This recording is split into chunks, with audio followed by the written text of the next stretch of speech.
Hello final year students, நீங்கள் already AIP apply plan பண்ணிவிட்டு இன்னும் பண்ணாமல் இருக்கீங்களா? அப்போ உங்களுக்கு தான் இருந்தது. ஸோ இப்போ நிறைய பேர் பார்த்தோம்னா ஏஐபி அப்ளை பண்ணுறதை பற்றி நிறைய கன்ஃபியூஷனோட இருப்போம், இன்க்ளூடிங் மை செல்ஃப். எனக்கு ஒன்று கன்ஃபியூஷன் இருக்குது. நானும் ஃபைனல் இயர் ஸ்டூடெண்ட் தான். இப்போ வந்துட்டு இதில் வந்து சில பேர் அப்ளை பண்ணி முடிச்சிருக்கோம், சில பேர் வந்துட்டு இன்னும் அப்ளை பண்ணி ஸ்டார்ட் பண்ணாமல் இருப்பாங்க, பல பேர் வந்துட்டு ஸ்டார்ட் பண்ணிவிட்டு ஃபினிஷ் பண்ணாமல் இருப்பாங்க. ஸோ அவங்களுக்கு தான் இது வந்துட்டு இப்போது என்னென்ன அப்டேட்ஸ் அப்படின்னு பார்த்தோம்னா, இது ஆல்ரெடி நிறைய வீடியோஸ்லாம் போட்டுட்டாங்க, எல்லாருக்கும் நிறைய இன்ஃபர்மேஷன் தெரியும். இருந்தாலும் நான் வந்துட்டு ஹெல்ப் டெஸ்க் கிட்ட ஏஐபி ஹெல்ப் டெஸ்க் கான்டாக்ட் பண்ணி சில டவுட்ஸ்லாம் கிளாரிஃபை பண்ணேன். அதை வந்துட்டு கொஞ்சம் ஷேர் பண்ணிக்கணும்னு ஆசைப்பட்றேன். ஸோ ஃபஸ்ட்டு என்ன இதில் மெயினாக வந்துட்டு என்னென்ன டவுட்ஸ்லாம் வரும் அப்படிங்கிறத மட்டும் நம்ம டிஸ்கஸ் பண்ணிப்போம். ஏன்னா ரொம்ப வளவளன்னு இழுக்க வேணாம். ஃபஸ்ட்டு ஸ்டார்டிங்கில் வந்து பார்த்தோம்னா பர்சனல் டீட்டெயில்ஸ் கேட்கும். ஏஐபி அப்ளிகேண்டோட பர்சனல் டீட்டெயில்ஸ் கொடுத்துருவோம். அதில் எல்லாருக்கும் வரக்கூடிய டவுட் என்னென்னு பார்த்தோம்னா, ஃபஸ்ட்டு வந்துட்டு அவங்க குவாலிஃபிகேஷன் வந்துட்டு IMA final year student, final semester ஸ்டூடெண்ட்னு ஃபஸ்ட் ஆப்ஷன் இருக்கும். அதுதான் நம்ம கிளிக் பண்ணணும். ஏன்னா மற்ற எல்லாமே பார்த்தோம்னா லா கிராஜுவேட் 6 தான் வரும். இப்போ ஃபைனல் இயர் ஸ்டூடெண்ட் இருந்தீங்க அப்படின்னா நீங்கள் இதை கிளிக் பண்ணணும்.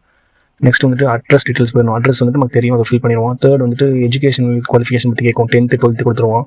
அதில் வந்துட்டு எல்எல்பி டீட்டெயில்ஸ் கேட்கும். எல்எல்பியில் வந்துட்டு நிறைய பேருக்கு இருக்க டவுட் வந்துட்டு ரிசல்ட் ஸ்டேட்டஸ் என்ன, பர்சன்டேஜ் என்ன அப்படிங்கிறது வந்து இருக்கும். பர்சன்டேஜ் நம்ம ஃபஸ்ட்டு செம்லேருந்து 5th செம் அப்படின்னு 9th செம் வரைக்கும் என்ன நம்ம எடுத்துருக்கோமோ அதை கால்குலேட் பண்ணி பர்சன்டேஜ் போட்டுருவோம்.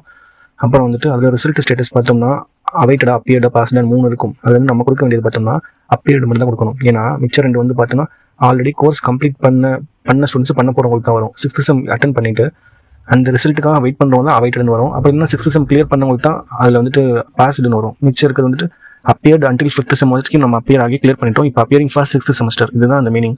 ஸோ அதை கொடுத்துருவோம். அவ்வளோதான். நெக்ஸ்ட் இதை சேவ் பண்ணிவிட்டு அடுத்த இதில் நெக்ஸ்ட் வந்து வேறு என்ன கேட்கும்னா அந்த 10th 12th யூஜி அந்த ஆல்ரெடி இருந்துச்சு அந்த எல்லா டீட்டெயில்ஸ் கொடுத்து ஃபில் பண்ணிடுவோம். அப்புறம் எக்ஸாமினேஷன் டீட்டெயில்ஸ் கேட்கும். எக்ஸாம் சென்டர் ப்ரையாரிட்டியில் நம்ம கொடுத்துருவோம். அதுக்கப்புறம் நெக்ஸ்ட் வந்துட்டு டாக்குமெண்ட்ஸை பற்றி கேட்கும். இதுதான் மெயின் பிக்சரு. இங்கே தான் நிறைய கன்ஃபியூஷன் வரும். என்னென்ன டாக்குமெண்ட்ஸ்னு ஒரு 6 டாக்குமெண்ட்ஸ் இருக்கும். நம்ம வந்துட்டு ஃபஸ்ட்டு 10th 12th அப்புறம் UG graduation mark sheet, then LLB mark sheet, அதுக்கப்புறம் ஏஐபி அண்டர்டேக்கிங் ஃபார்மு, அதுக்கு கீழே OBCs category or SC category, whatever category நம்ம என்ன கொடுத்தோமோ அந்த கம்யூனிட்டி சர்டிஃபிகேட் அப்லோட் பண்ணுற மாதிரி வரும். ஸோ இதுக்கு வந்துட்டு நம்ம ஃபஸ்ட்டு கொடுக்க வேண்டியது ஃபஸ்ட்டு கண்டிஷன் என்ன, எந்த ஒரு டாக்குமெண்ட் அப்லோட் பண்ணாலும் 600 KB அப்லோட் பண்ணுற மாதிரி நம்ம கம்ப்ரஸ் பண்ணி வச்சுக்கணும். அதே மாதிரி இப்போது ஸ்கேன் பண்ணி அட்டஸ்ட் பண்ணுறது நிறைய பேருக்கு டவுட் வரும். இதில் என்ன நம்ம ஸ்கேன் பண்ணி அட்டஸ்ட் பண்ணணும் அப்படின்னா இருக்க எல்லா ஒரிஜினல் டாக்குமெண்ட்டையுமே ஸ்கேன் பண்ணி வச்சுக்கணும்.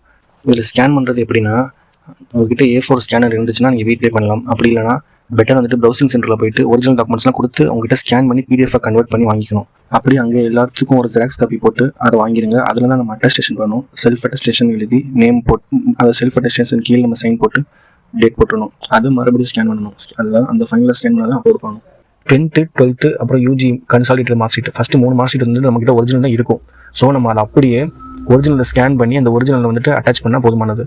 இதில் வந்துட்டு 5 இயர்ஸ்க்கு வந்துட்டு கிராஜுவேஷன் மார்க் ஷீட் இருக்காது. ஏன்னா அதான் உங்களுக்கு ஃபஸ்ட் டிகிரியாக இருக்கும். அவங்க வந்துட்டு இப்போ ஃபஸ்ட்டு to 9th செமஸ்டர் வரைக்கும் கிளியர் பண்ணியிருப்பாங்கல்ல, அந்த மார்க் ஷீட் அப்படியே அவங்க ஸ்கேன் பண்ணி அட்டஸ்ட் பண்ணி வச்சுக்கலாம். அதில் இப்போ மற்றவங்களாம் வந்துட்டு 3 years எல்எல்பிலாம் ஜஸ்ட் வந்துட்டு அந்த உங்களோட யூஜி கன்சாலிடேட் மார்க் ஷீட் மட்டும் ஒரிஜினல் வச்சா போதும்.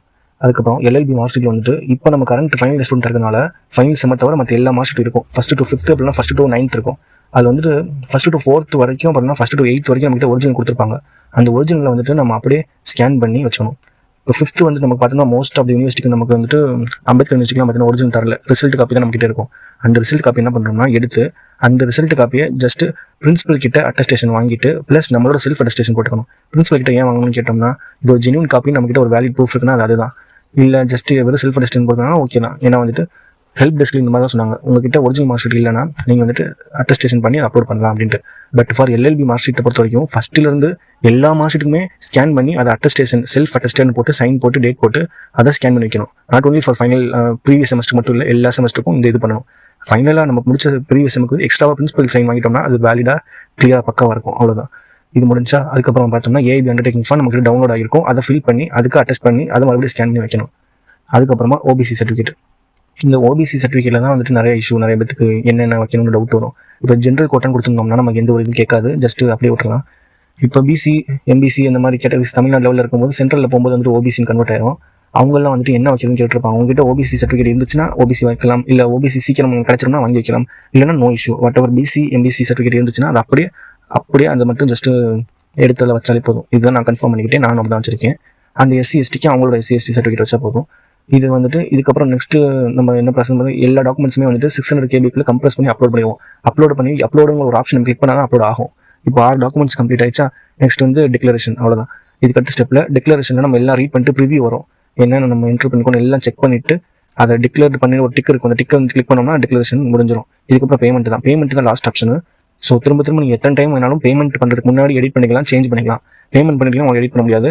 நீங்கள் வந்துட்டு எடிட்டிங் ஆப்ஷன் வரதுக்கு May 3 வரைக்கும் நீங்கள் வெயிட் பண்ணணும், அப்போ தான் எடிட்டிங் ஆப்ஷன் வரும்.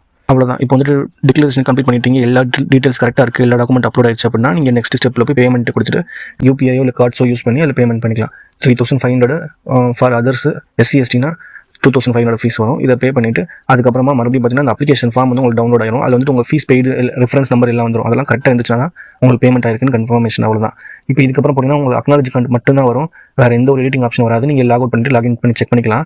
அதில் பண்ணும்போது உங்களுக்கு பெய்டுன்னு காட்டும் அப்ளிகேஷன். அவ்வளோதான், இதோட முடிஞ்சது. நீங்கள் வந்து வெயிட் பண்ணணும், அவ்வளோதான். ஃபைனலில் நமக்கு வந்துட்டு நெக்ஸ்ட் வந்துட்டு இந்த அப்ளிகேஷன் கம்ப்ளீட் ஆனதுக்கப்புறம் அட்மிட் கார்டெலாம் வரும். அதுக்கெல்லாம் இன்னும் டைம் இருக்குது. இதில் வேறு எதுவும் டவுட் இருந்தாலும் நீங்கள் கேளுங்க. தேங்க்யூ.